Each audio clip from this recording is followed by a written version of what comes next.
دودی سر دودت من کشته.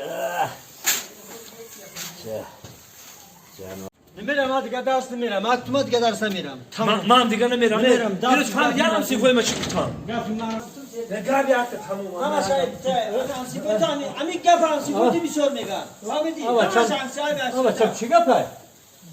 اوتا جان ما دیگه مکتب نمیریم. ما دیگه درس نمیریم اوتا جان.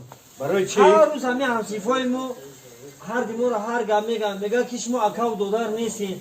شما میگه این زرگیره تو ساوزینه ای. هم خیلی منم از شما میگن زردی میگن این سبسیای میگه شما همسیفامو به حال ما میخنده. همین شما بگین و غنی سوخی ما چکار کنیم آخی؟ برای چی میخنده؟ میگه شما اکاو دودار نیستین میگه. تو زرده ساوزینه میگه و تو چه نیستی همیره شما چی گفتنی؟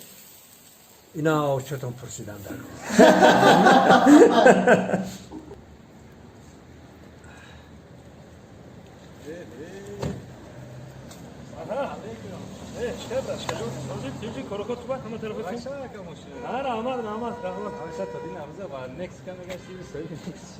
در بچه بیزنسی یشوا کردیم و بیزنسی یشوا نداری؟ چی بیزنس به ما سوی شد؟ بچه دیگه تمام بیزنس گذشت. یشوا تو روز خونه رفتیم و فقط ارد فروختیم. سلام علیکم دوستان محترم جان.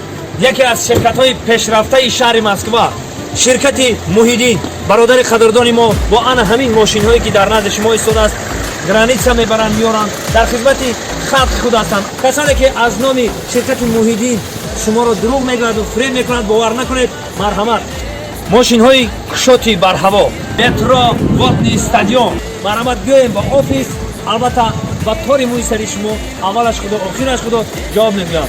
سربلند باشید و هر دروغ و راست باور نکنید. شرکت موحیدین در خدمت شماست.